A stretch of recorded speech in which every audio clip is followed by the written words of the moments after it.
은혜 받으실 하나님의 말씀은 요한복음 4장 13절로 14절 말씀입니다.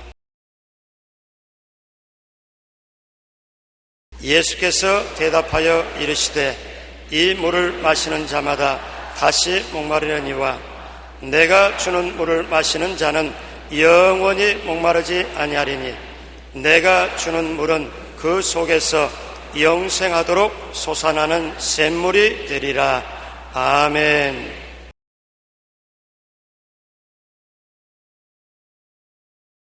오늘 저는 여러분과 함께 우물물과 생명수라는 제목으로 말씀을 나누겠습니다.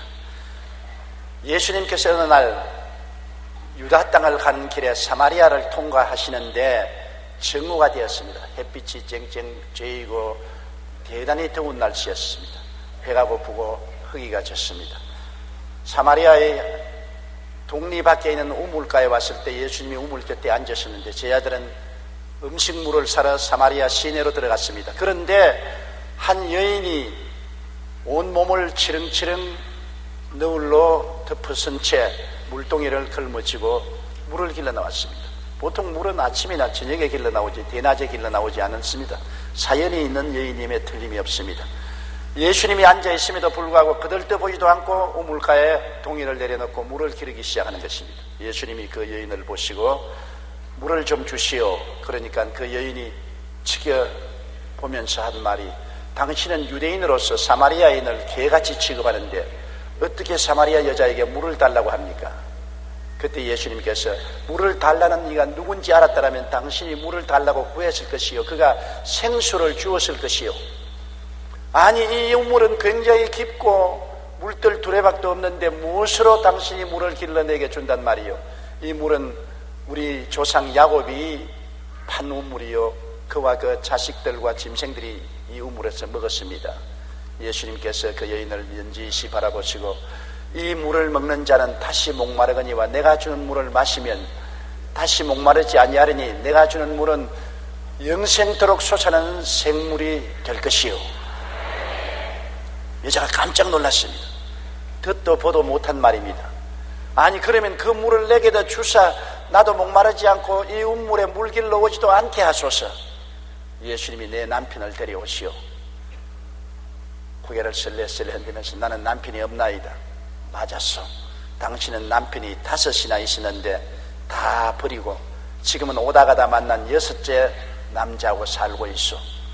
굉장히 사연이 깊은 여자입니다. 왜 이 여자가 남편을 5이나 버리고 6번째 남편하고 살고 있었을까요? 저는 종종 이 여자가 지나온 과거사를 머릿속에 생각해보고 이 여자의 사연을 추측해 본 때가 있습니다. 이 여자는 틀림없이 상당히 미모의 여자인 것 같습니다. 그 당시는 남존 여비의 상상이 팽창한 때라 남자가 여자를 5이 갈았다면 스토리가 안 되는데 여자가 남자를 5사람이나 갈았다는 것은 보통 여자가 아닌 것입니다.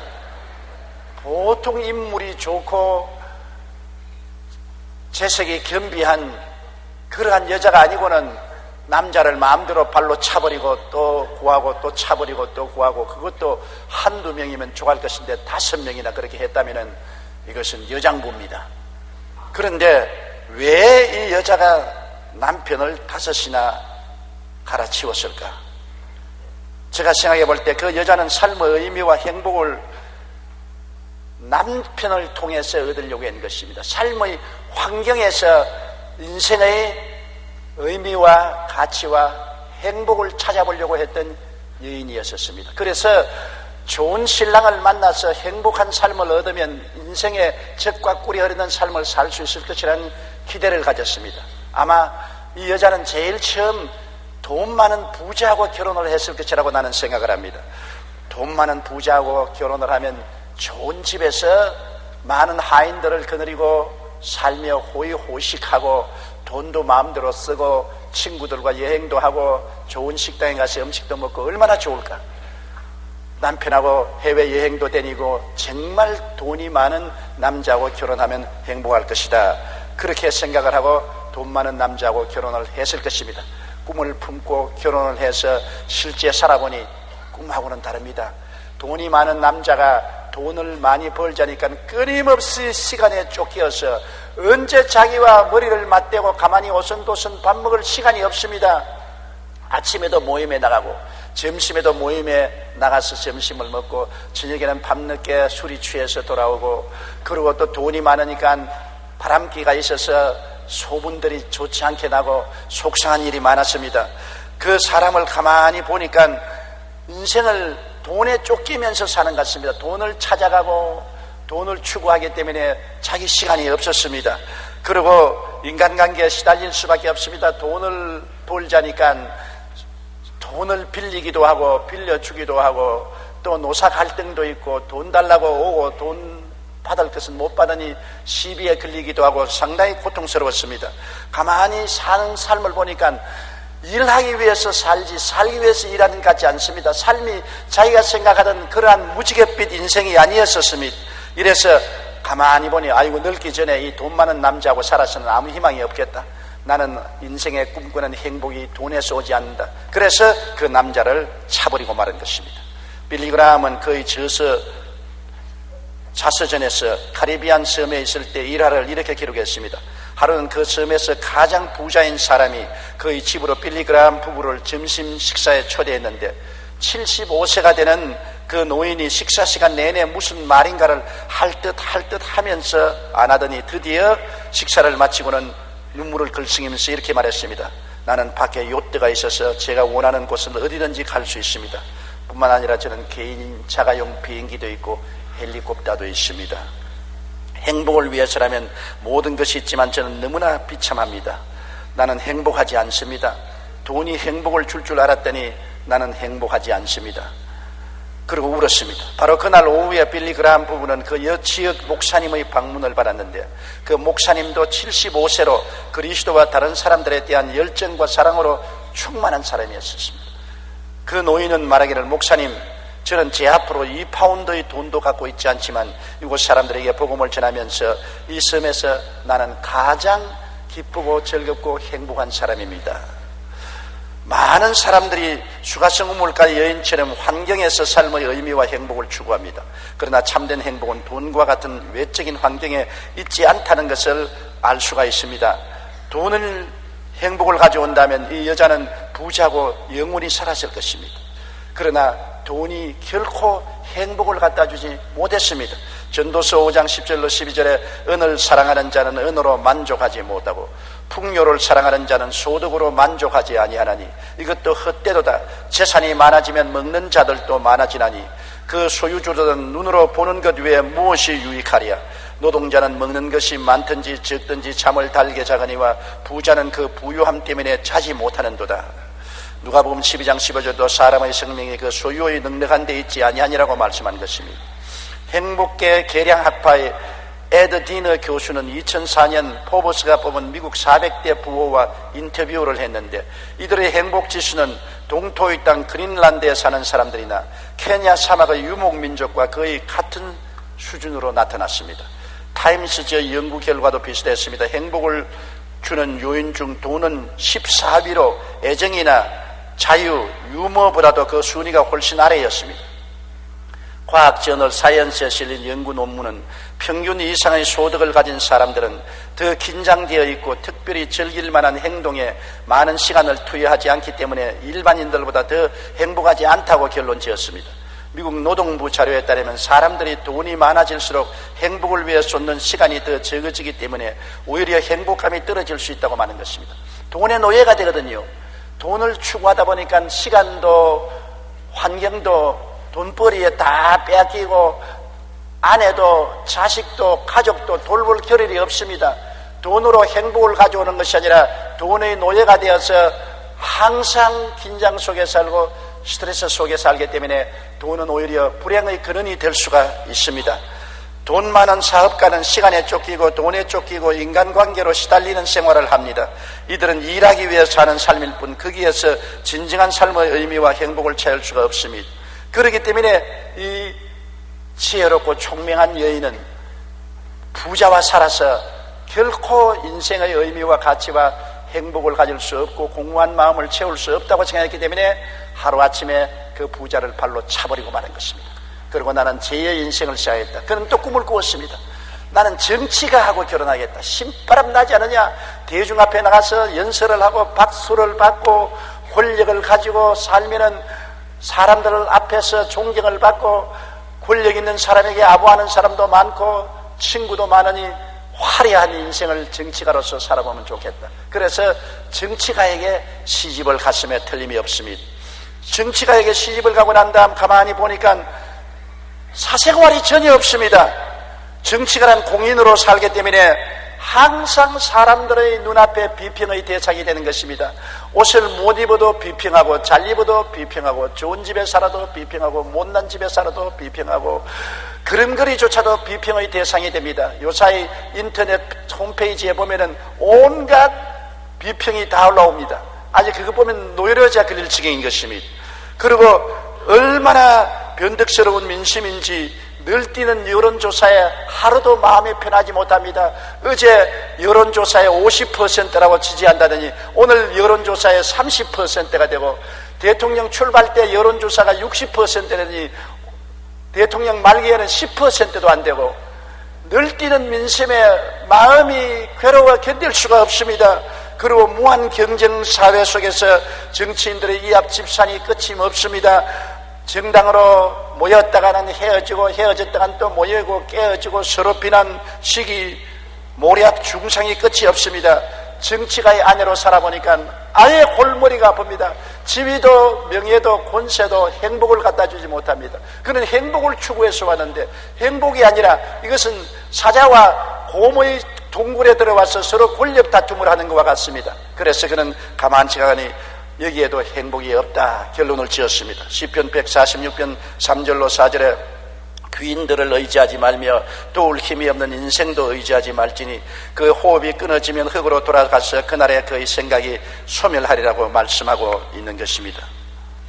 그래서 그런 생각이라, 아이고 부자도 소망이 없고 정치가도 행복을 갖다주지 못하니까 착하고 조용한 백면서생인 학자하고 결혼을 해야 되겠다. 학자하고 결혼하면 점잖하고 행복하게 살 수 있지 않겠냐. 잘 이해도 하고 동정도 해주고 대화도 오순도순하면서 시끄럽지 않게 잘 살 수 있겠다는 꿈을 가지고 또 학자를 꾀가지고서 학자하고 결혼을 했습니다. 학자하고 결혼을 해서 얼마 안 살아보니까 이 학자는 자기하고 결혼한 것이 아니에요. 학문하고 결혼한 사람이에요. 집에 와서 항상 서재에 들어가서 처박혀 있고, 좀 이야기하자면 내일 강의할 원고 작성해야 되는데 왜 잔소리를 하느냐, 시끄럽다고 고함을 칩니다. 그리고 늘 연구 논문 작성에 머리를 쓰고 연구하는데 골몰합니다.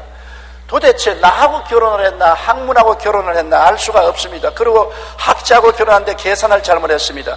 학자가 타오는 월급이 쥐꼬리만 하니까 그것으로 먹고 사는데도 넉넉하지 못하고 때를 따라 변화되는 시절을 쫓아 사입을 옷도 충분히 사입을 수가 없었습니다. 그리고 그와 식사 시간에 만져서 대화를 해보면 딴 세상 이야기를 합니다. 완전히 자기는 학자이니까 학자 학문의 이야기를 하는데 자기는 세상에 일어나는 모든 일, 친구들과의 이야기, 동리의 이야기를 하면 아무런 관심도 흥미도 베풀어 주지 않습니다. 자기하고 완전히 다른 세계에 살고 있습니다. 나는 우리 교회에 나오는 자매님 한 분의 눈물을 들어본 적이 있습니다. 서대문에서 있을 때입니다. 그 부인이 대학 교수의 부인인데 유명한 한국의 생화학 교수였습니다. 그런데 그가 와서 도저히 그 남편하고 살 수 없어서 어찌하면 좋겠습니까 하고 신앙 상담을 왔는데, 왜냐하니까 자기 남편이 2층 집인데 집에 아래층에는 쥐를 기른답니다. 실험용 흰 쥐를 잘 기르는데 항상 자기에게 제일 먼저 묻는 말이 흰쥐 밥 주었느냐, 물 주었느냐, 흰쥐 덜바 주었느냐. 자기는 흰쥐를 기르는 종으로서 사는 것 같았습니다. 그래서 하루는 화가 나서 집에 들어오면 흰쥐부터 먼저 들여다보고 자기를 안 찾았기 때문에 흰쥐를 지하실로 다 치워버렸었어요. 흰쥐를 치워버리면 자기를 찾을 줄 알고 흰쥐를 다 지하실로 치워버리고 난 다음 집에 있으니까 남편이 학교 갔다 오더니면 여보 그러거든요. 아이고 날 찾는구나. 이제는 쥐를 찾지 않고 나를 찾는구나. 아유 내 여기 있어요. 아니 오세요. 그러니까 흰쥐 어디 두었어? 자기를 찾는 것이 자기를 사랑해서 찾는 것이 아니라 쥐를 찾기 위해서 자기를 찾는다. 자기는 쥐보다 못하다. 이런 인생을 어떻게 살아야 되겠냐. 그래서 나에게 신앙 상담을 왔어요. 쥐보다 못한 내 인생을 내가 무엇 때문에 살아야 되겠습니까? 나중에 그 남편도 교회에 데리고 와서 제가 신앙 상담을 했습니다만 쥐보다 아내를 더 사랑하라고 제가 간절히 부탁을 한 적이 있습니다. 학자하고 살아보니까 자기와 세계가 다릅니다. 그러므로 도저히 이야기를 해도 벽면을 두고 이야기하는 같이 서로 대화가 되지 않습니다. 마음에 만족하지 않습니다. 꿈도 이상도 채울 수가 없습니다. 전도서 1장 18절에 보면 지혜가 많으면 번뇌도 많으니 지식을 더하는 자는 근심을 더하느니라. 전도서 12장 12절에 많은 책들을 지는 것은 끝이 없고 많이 공부하는 것은 몸을 피곤케 한다고 했던 것입니다. 그러므로 학자와 같이 사는 것은 자기로서는 견딜 수가 없기 때문에 그도 포기하고 하루는 학자보고 당신 길로 갔어요. 나는 당신하고 내 이상을 이룰 수 없으니 살 수 없어. 바이바이. 그러고 말았습니다. 그러고 난 다음 그런 꿈을 꾸기를 이젠 도시 생활 끝. 진력이 난다.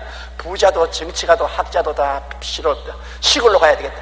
맑은 공기를 숨쉬고 아침에 종달새 울음을 들으면서 깨어나고 아침 이슬을 밟으면서 농토를 걸으며 토마토 심어서 토마토 먹고 감자 심어서 감자 삶아 먹고 고구마 심어서 고구마 먹고 얼마나 이상적이고 좋은 삶이냐.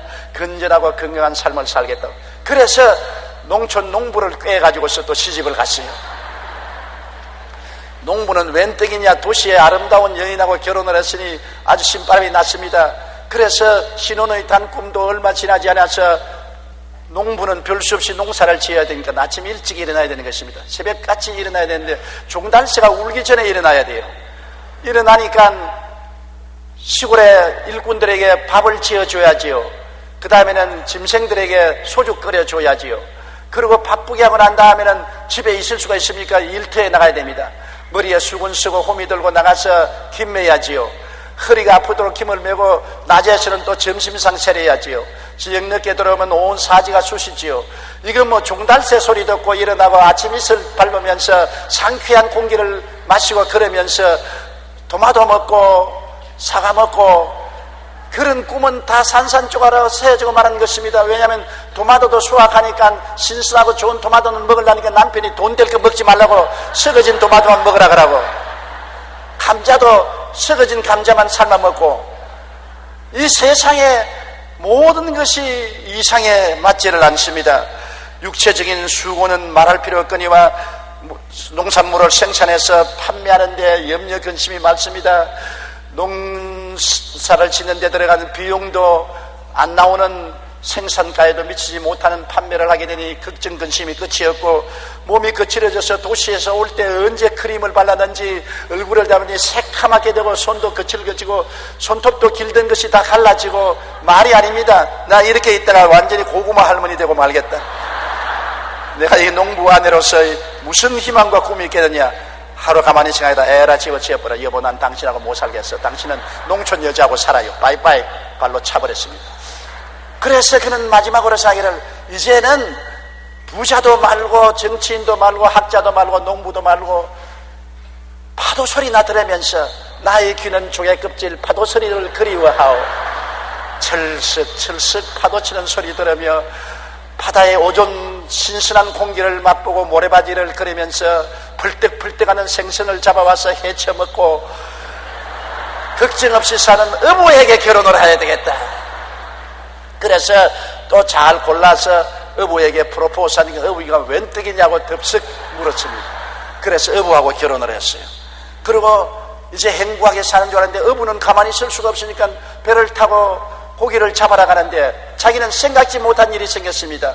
파도 소리를 즐거워하는 것이 아니라 이제는 파도 소리가 공포로 변했습니다. 왜냐하면 기상 변화에 따라서 파도가 치면 남편 배가 침몰됐는지 아닌지 알 수가 없어요. 매일같이 기상대에서 발표하는 기상 소식에 귀를 기울이고 파도에 파도만 들으면 간이 철렁 들어 앉습니다. 조용하면 좋은데 파도 소리가 요란스러우면 배가 파손되지 않냐 두려움이 끝이 없습니다. 또한 생선이 많이 잡힐지 안 잡힐지 늘 불안하고 그리고 물고기의 수확이 불확실하기 때문에 생활에 염려가 많습니다. 또 남편이 잡은 펄떡펄떡 쓰는 생선을 회쳐 먹으려면 남편이 눈을 부릅뜨고서 이거는 팔아야지 이런 걸 먹으면 되느냐.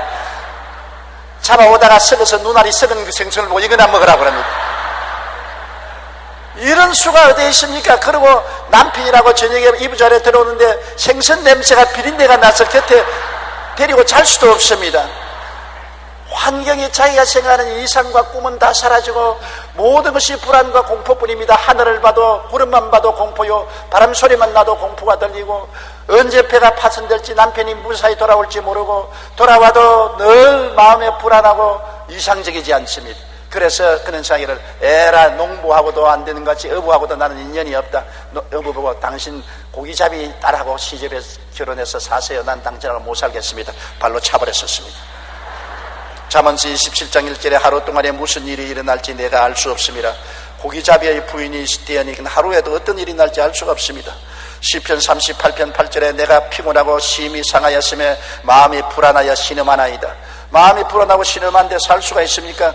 이래서 다섯 남편을 바꾸고 나니까 너무나 공허함으로 이제는 아무 이상도 꿈도 없이 오다가다만에 논팽이 하나 데리고서 그냥 사는 겁니다. 결혼도 할 수 없고 이상도 없고 꿈도 없습니다. 그러니까 모든 사람들의 소문거리가 되므로 아침에 물 길러 나오면 동리 사람들에게 다 손가락질 받고 저녁에 물 길러 나오면 손가락질 받기 때문에 사람들이 물 길러 나오지는 대낮 쨍쨍 햇빛이 비치는 그때야 물동이를 메고서 물 길러 나오는 여인이 되었었습니다. 그 여인은 삶의 행복을 포기했습니다. 환경에서 삶의 행복을 추구하는 그런 부자에게서도 행복을 얻을 수가 없고, 정치가에게도 행복을 얻을 수 없고, 학자에게도 행복을 얻을 수 없고, 농부에게도 행복을 얻을 수 없고, 그런 어부에게도 행복을 얻을 수 없습니다. 그 여자는 사람을 통하여, 환경을 통하여 행복을 추구하고 삶의 의미와 가치를 찾았는데 본질을 잘못 짚은 것입니다. 결코 행복은 사람을 통해서 얻을 수도 없고 환경을 통해서도 행복을 얻을 수가 없습니다. 예수님이 말씀한 것처럼 이 물을 마시면 또 목말라진다. 우물물을 5번 갈아 마셨습니다. 부잣집 우물 마시고, 그 다음에는 정치인 우물 마시고, 학자의 우물 마시고, 농부의 우물 마시고, 어부의 우물 마시고, 이 물을 마시면 다시 목말라진다. 아무리 깊은 우물의 물이라도 세상 물 마시면 다시 목말라진다. 내가 주는 물을 마셔야 목마르지 않게 된다고 말씀하신 것입니다. 여러분, 6번째 남편을 거느리고 대낮에 물길로 온 그 여인의 심정이 어떻게 했습니까? 그런 마음이 갈기갈기 찢어졌습니다. 허무와 무의미를 짓씹고 살았습니다. 여러분, 그때 예수님을 만나게 된 큰 행운이 다가오게 된 것입니다. 인간은 예수님 없이는 절망적인 존재인 것입니다. 실존주의 철학자들은 인간을 3대 절망에 처한 존재라고 했습니다. 죄책과 정죄의 절망에 처해 인간은 짐승과 달라서 모두 다 양심이 있으므로 죄책을 느낍니다. 살아갈수록 부모에게 대해서 잘못한 죄책, 남편이나 아내에 대해서 잘못한 죄책, 자식들에게 잘못한 죄책, 이웃하고 잘못 살한 죄책, 살아가면 마음속에 죄책과 정죄의식만이 쌓이고 이것을 없앨 수가 없는 것입니다. 누구든지 사람은 죄인인 것을 깨닫고 있으니 죄책의 절망을 가지고 있는 것입니다. 시편 38편 4절에 내 죄악이 내 머리에 넘쳐서 무거운 짐 같으니 내가 감당할 수 없나이다. 에레미야 2장 19절에 내 악이 너를 징계하겠고 내 반역이 너를 책망할 것이라. 그런즉 내 하나님 야훼를 버림과 내 속에 나를 경외함이 없는 것이 악이요 고통인 줄 알라고 말한 것입니다. 사람들은 모두 다 죄책과 정죄의 절망을 가슴에 앓고 삽니다. 그리고 허무와 무의미의 절망 속에 허덕인 것입니다. 사람은 어디서 와서 왜 살며 어디로 가는지 모릅니다. 시골에 아무 학문이 없는 농부라도 밭에서 일하다가 허리를 툭툭 치고 일어나서 휴, 인생이 무엇인가, 일하다가 죽어서 북망상천으로 돌아가면 아무것도 없지 않은가, 무엇 때문에 사는가, 밤낮으로 아침에 일어나서 낮에 일하고 저녁에 피곤한 몸을 끌고 집에 들어가서 잠자고 이 생활이 반복하는 가운데 머리는 휘어지고 허리는 굽어지고 이렇게 죽는구나. 허무와 무의미. 사람은 이 세상에 풍요하게 살다가도 어느 순간에 제정신이 들어오면 인생이 왜 이렇게 허망하냐 스스로 느낄 수밖에 없는 것입니다. 한참 젊을 때는 그것을 못 느끼지만은 나이를 먹어갈수록 허무와 무의미가 그 삶 속에 파고 들어오는 것입니다. 시편 39편 6절에 진실로 각 사람은 그림자같이 다니고 헛된 일로 소란하며 재물을 쌓으나 누가 거둘지 알지 못하나이다. 잠언서 14장 13절에 웃을 때에도 마음에 슬픔이 있고 즐거움의 끝에도 근심이 있느니라. 베드로전서 1장 24절에 그러므로 모든 육신은 풀과 같고 그 모든 영광은 풀의 꽃과 같으니 풀은 마르고 꽃은 떨어지다. 그러므로 인생 자체가 무엇입니까? 잠시 있다 사라지는 안개인 것입니다. 인간은 모두 다 허무와 무의미의 절망에 처해 있는 것입니다. 우리의 과거를 돌아보십시오. 온 천하를 다 휘어잡겠다고 큰소리하던 정치인들도 다 떠나가고 한 주먹 흙으로 변화되고, 천하를 호령하던 경제인들도 우리 기억에서 사라져가는 것을 알고 있는 것입니다. 모든 있는 것은 없어지고 존재하는 것은 사라지고 마는 것입니다. 우리도 다 지금 물을 향해서 줄다람 철철 가고 있는 것입니다. 심장의 고동소리를 따라서 한 발자국 두 발자국 우리들은 죽음을 향해서 전진하고 있는 것입니다. 이것이 인생이다, 이것이 가치 있는 것이다, 이것이 의미가 있다, 이것이 정말 행복이라고 무엇 하나 드러내놓을 것이 없이 다 지나가 버리고 마는 것이고, 우리는 흑웅을 바라보게 되는 것입니다. 인생 일장 천몽지추요, 거품을 잡는 것과 똑같은 것입니다. 인간은 또한 죽음과 무의 절망에 처한 것입니다. 저는 매 토요일 날 기도원에 기도하러 올라갑니다. 기도하러 올라가면서 왼편에 저 산 위에 무덤을 바라봅니다. 그곳에 우리 최하실 목사님도 계시고, 그곳에 작년까지만도 살아계시던 우리 아버님이 누워 계시고, 그곳에 우리 장로님, 안수집사님, 권사님, 지역장, 구역장 줄줄이 아무 이야기 없이 그 무덤에 누워 있습니다. 제가 지나가면서 그들을 볼 때 내 머릿속에 그들이 살아서 저와 함께 웃고 박수치고 울고 신앙상담하고 찬양하던 것이 주마등처럼 지나갑니다. 그러나 무덤에 들어가서 아무 이야기가 없습니다. 저를 보아도 잘하냐고 말도 하지 않습니다. 환영도 하지 않습니다. 그들의 추억만 내 머릿속에 남아있지, 죽음은 물어서 그들을 덮어버리고 말한 것입니다. 만일 죽어서 영혼이 없다면 인간의 삶이란 너무나 비참합니다. 짐승은 죽어서 저 건너편을 생각하지 않기 때문에 죽음은 그뿐이지만은, 인간은 죽고 난 다음 무엇이 있을까, 저 건너편을 생각하면서 죽기 때문에 더 비극적인 존재인 것입니다. 시편 89편 48절에 누가 살아서 죽음을 보지 아니하고 자기의 영혼을 서울의 권세에서 건지리이까. 히브리서 9장 27절에 한 번 죽는 것은 사람에게 정해진 것이요 그 후에는 심판이 있으리라. 시편 90편 4절로 5절에 주의 목전에는 천년이 지나간 어제 같으며 밤의 한순간 같을 뿐이니이다. 그들은 잠깐 자는 것 같으며 아침에 도는 풀 같으니이다. 순식간에 인생은 지나가고 죽음으로써 우리는 끝이 나고 마는 것입니다. 그러므로 인간은 사는 그 자체가 절망인 것입니다. 이 수가성 우물가의 여인만 삶의 절망을 느낀 것이 아니라 모든 인생으로 태어난 사람은 죄책과 정죄의 절망, 허무와 무의미의 절망, 죽음과 무의 절망을 가슴에 안고 사는 존재인 것입니다. 가슴 속에 텅 빈 절망의 공간을 안고서 사람들은 살고 있는 것입니다. 죽음에 이르는 병에 든 것이 인간의 실존인 것입니다. 그러한 가슴을 안고서 사람들은 환경의 행복을 찾습니다. 사람을 통하여 행복을 찾고, 부귀영화 공명을 통해서 행복을 찾고, 출세를 통해서 행복을 찾는데, 여태까지 인류 역사상 그를 통해서 행복을 찾은 사람이 없습니다. 옛 시인은 말하기를 산 너머 행복이 있다기에 산을 넘어가니 또 저 산 너머 행복이 있다고 하더라. 행복의 무지개를 찾아 아무리 산을 넘고 들을 달리고 겨울을 건너도 행복은 저 많이 멀리 있고 손에 잡히지 않습니다. 그러므로 여러분, 오늘날 환경에서 행복을 찾는 사람은 언제나 허무하게 되는 것입니다. 1977년 하워드 휴즈와 폴 게티라는 미국의 대부호 두 사람이 세상을 떠났습니다. 미국 항공산업의 개척자이자 영화 제작자였던 하워드 휴즈는 억만장자였지만 영양실조로 죽었습니다. 그는 정신적인 고독과 공허를 달래기 위하여 방탕한 생활을 했고, 건강이 나빠지자 그 주변에는 그의 재산을 노리는 사람들이 몰려 모든 사람을 불신하여 강박광정에 빠졌습니다. 누구든지 자기를 독살한다고 생각했기 때문에 그는 집에서 혼자 요리사를 불러다 놓고 닭 주스만 마시고 살았습니다. 영양실조가 걸려 그는 죽었을 때 그의 머리털은 정강이까지 길게 내렸습니다. 손톱은 매 발톱과 같았습니다.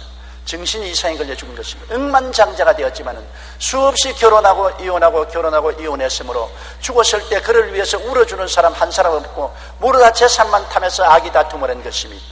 그는 결코 행복하지 못하고 고독하고 쓸쓸한 사람의 대명사로서 세상을 뜨게 된 것입니다. 그 다음 석유를 통해서 억만장자가 된 폴 게티는 엄청난 재산을 가지고 있었습니다. 그러나 그는 오늘 본문의 사마리아 여인처럼 5번 결혼해서 5번 이혼했습니다. 그가 런던에 있을 때 신문 기자가 폴 게티에게 와서 당신은 행복했습니까? 그러니까 성을 뻐럭 내면서 행복이 어디 있어? 돈 있다고 행복하다? 호함을 쳤습니다. 그는 돈이 많았기 때문에 그 자손들도 행복하지 못했습니다. 막내 아들은 폐렴으로 죽고 장남은 과음으로 죽었습니다. 아무리 외형적인 조건이 풍부해도 삶의 행복을 포기한 삶은 죄책과 정죄의 절망, 허무와 무의미의 절망 가운데 빠져서 흐지기게 되는 것입니다. 프랑스의 철학자인 파스칼은 모든 인간의 마음속에는 하나님께서 만들어 놓은 공백이 있다. 이것은 다른 어떤 것으로 채워질 수 없고 오직 인간을 창조하신 하나님에 의해서만 채워질 수 있는 것이라고 말한 것입니다. 하나님 없이 지위나 명예나 권세나 돈이나 쾌락으로 이 마음의 공백을 채울 수가 없습니다.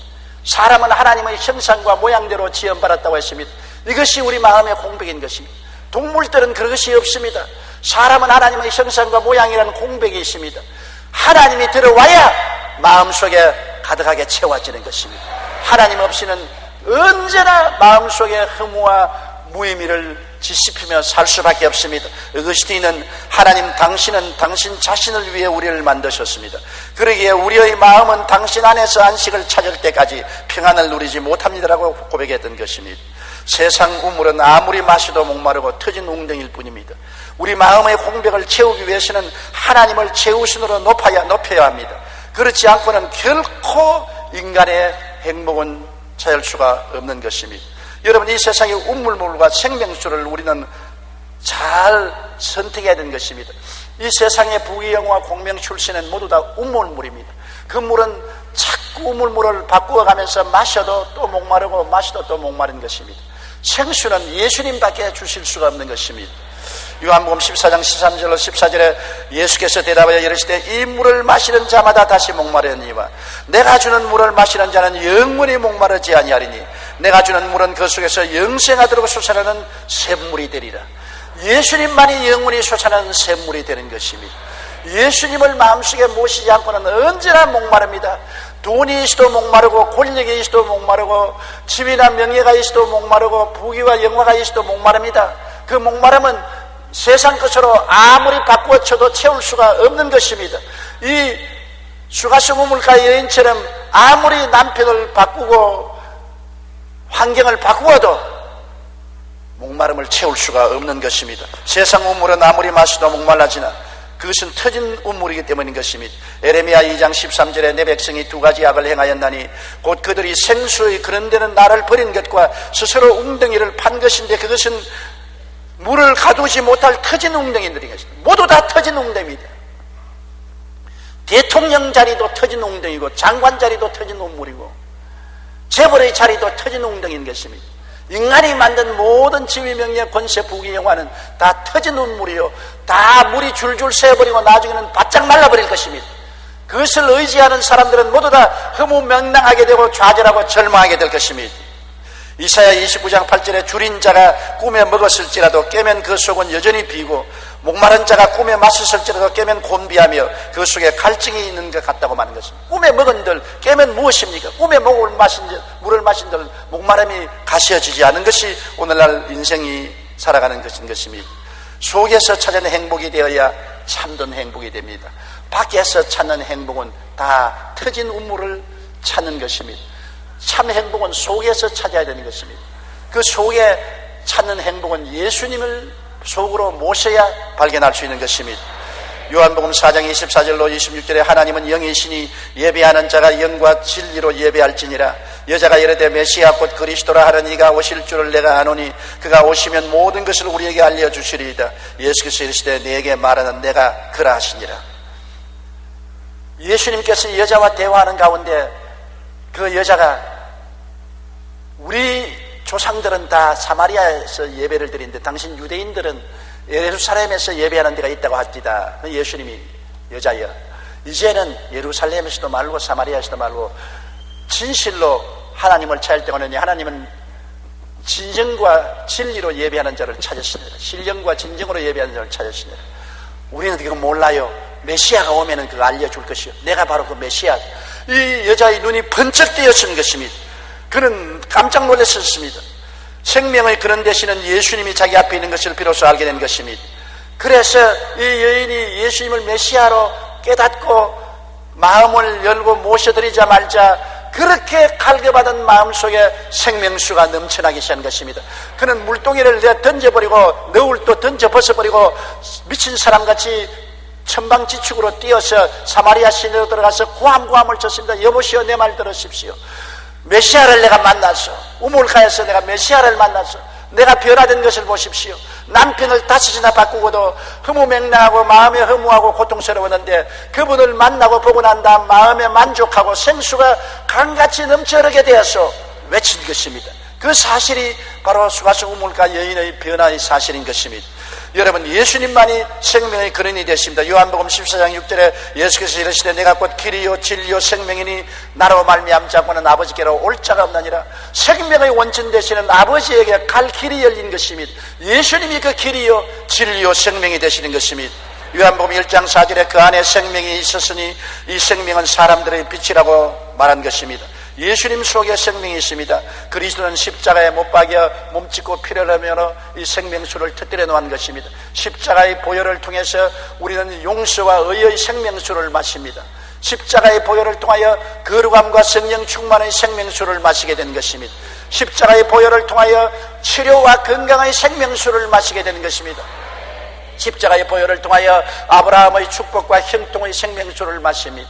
십자가를 통하여 부활 영생 천국의 생명수를 마시게 되는 것입니다. 십자가 앞에 나와서 예수를 구주로 모시면 영혼이 잘됨같이 범사에 잘되며 강건하고 생명을 얻되 넘치게 얻는 은혜의 생명수를 마시게 되는 것입니다.